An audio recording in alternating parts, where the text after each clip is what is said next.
When it comes to Tisha B'Av, we all sit on the floor, and what do we say? EICHAH. We all say EICHAH. This is another EICHAH.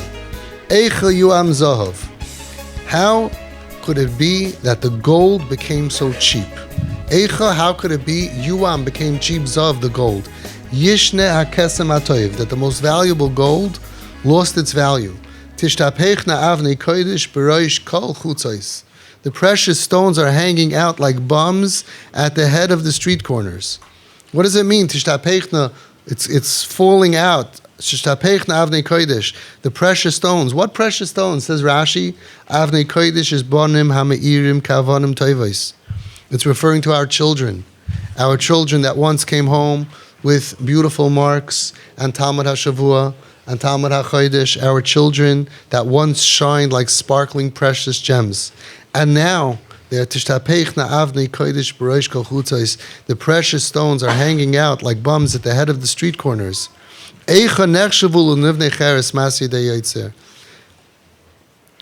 How could it be that these things that had such a value are acting in such a way that it makes them look so worthless, like cheap earthen pitchers created by simple potters?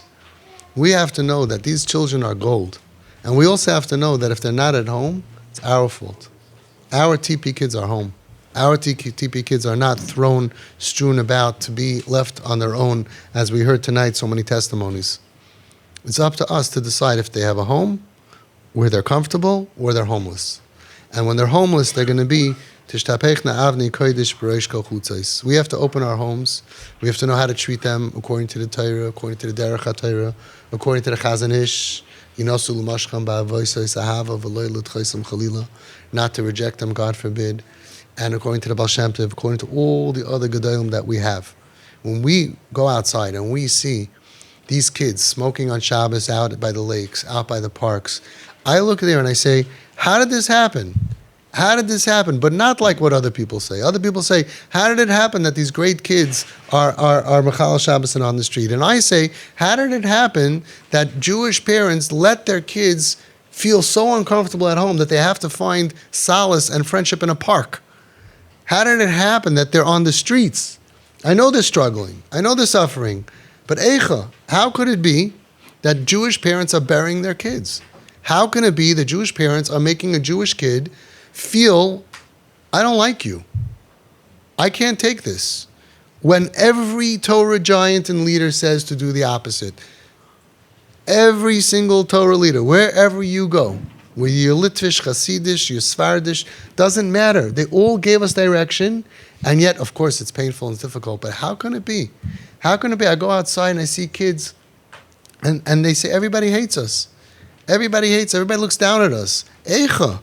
Why are they on B'reish Kol Chutzos? Why are they thrown out on the street to fend for themselves? Why are girls having to find sources of income because daddy and mommy can't give them money because we don't like the way you're dressing or we don't like what you're doing with the money, and they have to do much worse things to get money, girls and boys.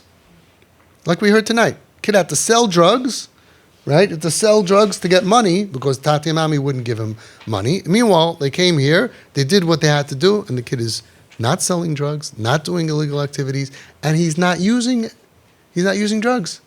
So I look outside and I say, what is happening here? What would the Baal Shem Tov say? What would the Rebbe say? What would any Rosh Hashiva say if he walked outside and he would gather all these kids on the street and say, why aren't you home? Oh, my father clutches his heart every time he sees me. Right? My mother cries by the lecht, like I'm Hitler. And meanwhile, these are Nebuch, imshilded kids. These kids we all know are hurt. And when they're smart and they're sweet, and if you just makar them and you're not judgmental, you draw them into your life and into your home. That's the EICHAH that I say. EICHAH tishtapechna avnei kodesh. What are they doing by the parks? What are they doing by the lakes? Because they don't feel comfortable at home. If you look outside in Borough Park or wherever these places are, you'll see hundreds of kids. And then you'll see a few TP kids there, and then they go home like 9 o'clock, 10 o'clock. They're not out because they don't need to be. The guides on the street, the mentors on the street tell me. Immediately we could tell if a kid has parents by you or not. The kids who have TP parents, they feel loved and warmth at home. They don't have to stay out. Maybe they'll go out if it's comfortable. If not, they go home. The ones who don't, they don't want to go home. they're going to get a beating. Hatzalah and Shomrim are called, I don't want to exaggerate, once a day, 7 times a week for sure, of domestic violence between parents fighting with their kids. My friend is the head of Shomrim in Flatbush. They have 20 members that are trained for domestic violence, of parents, of any kind of domestic violence. And I asked him, how many do you have? He has several calls just in Flatbush, a week of parents physical fighting with the kids. Kids physically fighting with the parents. I asked him, did you ever get a call from one of my parents? No. You won't find any Hatzalah or Shomer member that's going to say that TP parents who are listening, or semi-listening even, that their kids that they need Hatzalah and Shomer because of domestic violence. So I look around and I'm like, what? You have so many kids by the lake? You have so many kids by the park? Where are we? If we went there, not to march out and sing against them, if we went there and did what our tzaddikim would do, they would all melt. There's 1,000 of them, there's 100,000 of us. People say, let's go out with Harber Shlufa. Those days are gone. We don't kill anybody anymore. Go out with your hugs. Take your friends and go out with your kids and go out with your friends and go out and be makar of them. And they love it. Thank God. They want our acceptance, like she said tonight. They want our acceptance. If they didn't want us for real, I would have no medicine. They're dying for us to come. They're going to look at you, what?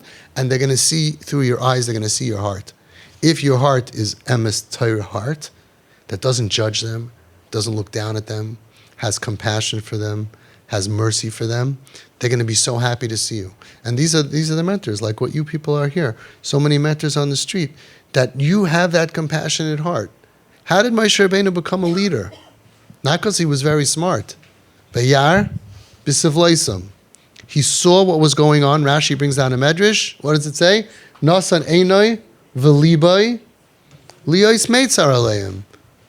He gave his heart over, his eyes and his heart, to care about them. How do you go home Friday night and just have your meal and close the door and go to sleep when there are avnei kodesh that are strewn about as if they feel that nobody cares about them? And then, chas v'shalom, there's a suicide. Oy! How many suicides are there? Almost one a day. Oy, so terrible. Are we going to say, Yodenu lo yishafchu? Could we say that we're not responsible? We need an egla rufa. If we all went and did what the Baal Shem Tov taught us to do, what the Chazan, it doesn't matter where you're from. And we did what we're supposed to do in this dar, swamp them with caring people, bring them food, bring them love, show them we accept you. Oh, I'm scared. We come up with new Torah, new age Torah. Look at authentic Torah. I'm putting together a book. I have over 5,000 divrei Torah and stories of authentic gedolim on how to deal with this. And yet it happens, and parents and everybody freak out and zero, like as if it never happened before. We have no idea. Yeah, we have a messiah of how to deal with this problem. And love is not a dirty 4-letter American word. It's throughout. It's throughout. Only with love, and without judgment, and with supplying and supporting, and however you want to do it, get it done. Because that's really the Tisha B'Av that I have. So how do we have kids that grew up in our community and think the community hates them, and think that they're worthless? How did we let that happen to our kids? They struggle.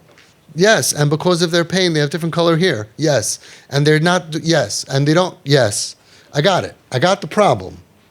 But what happened to us as a community to be the solution?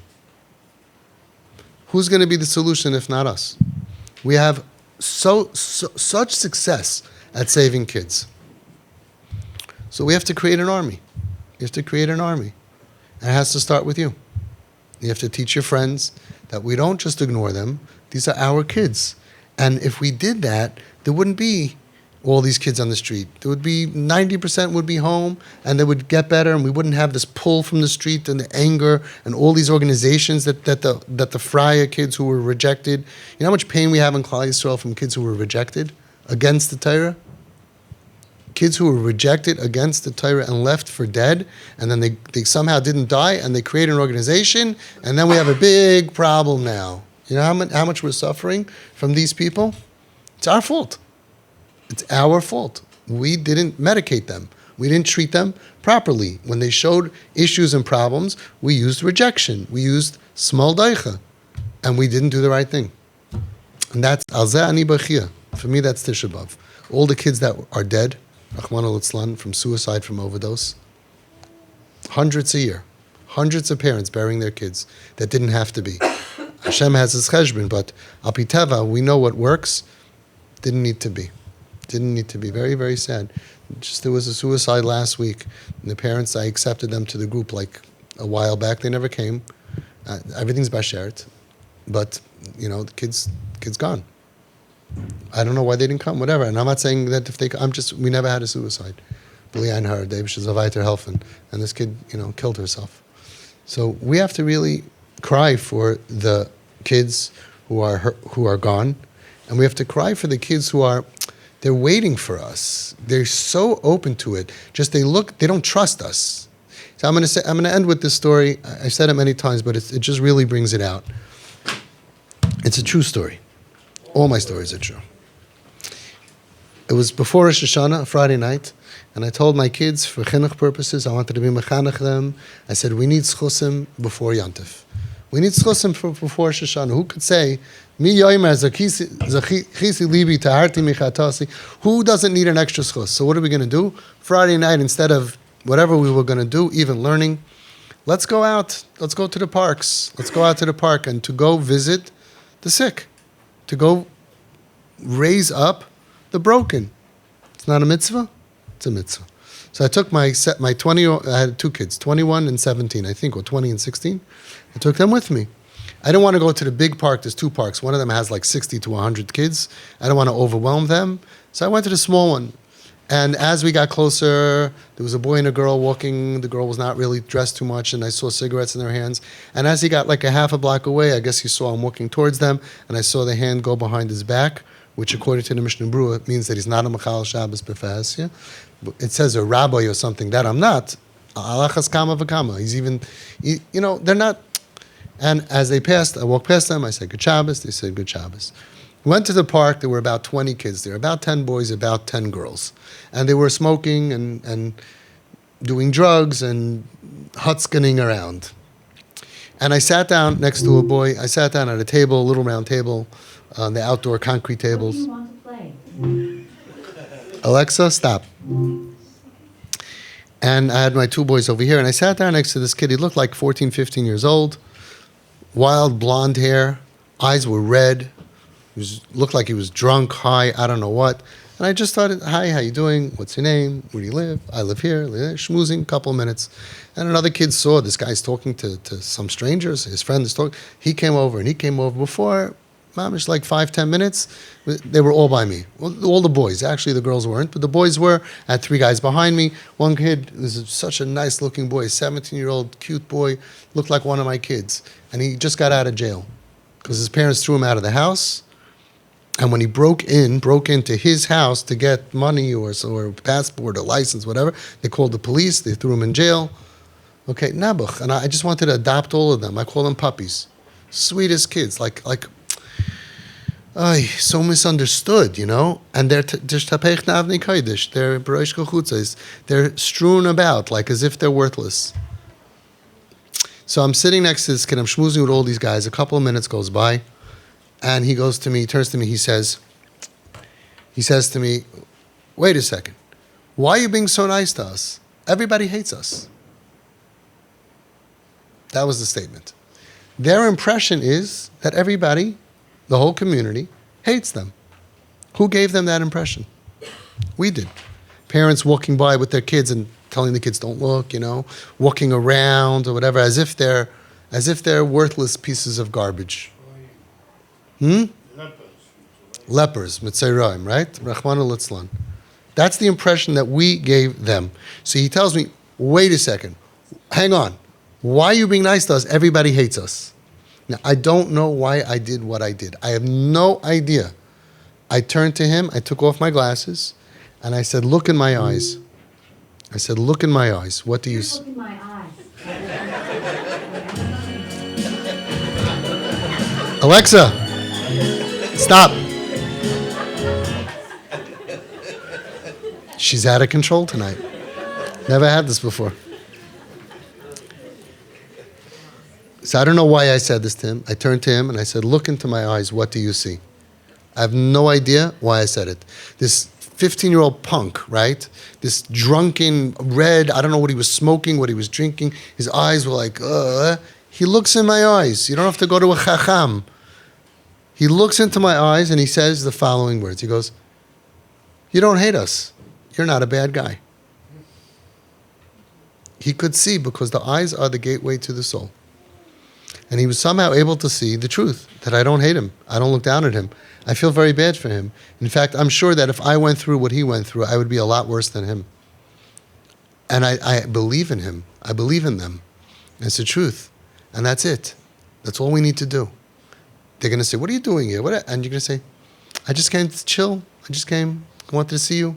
Can I get you a drink? Can I invite you for a meal? The Shiva of Chaim Berlin. Der Shiva of Chaim Berlin soll sein gesund. Reb Aaron Schechter soll sein gesund. Shlita. He went outside Friday night. He was going somewhere to a simcha. He saw 4 Jewish boys smoking on Shabbos. What did he do? Scream at them? Shabbos! Shake it! He went over, he said, boys! In English, boys! Ich hab euch lieb. I love you. I love you. That's what he said. Boys, ich hab euch lieb. I love you. If there's ever anything I can do for you, don't hesitate to come to me. That Sunday, one of those 4 boys came knocking on the Rosh Hashiva's door. I want to get better. Can you help me? And with the help of the Rosh Hashiva, he went to yeshiva and he became Shemet Torah Mitzvahs. The attitude of Torah is, I'm here to help you. The attitude of Torah is, we love you. But as a community, EICHAH, how is this possible that we messed up so bad?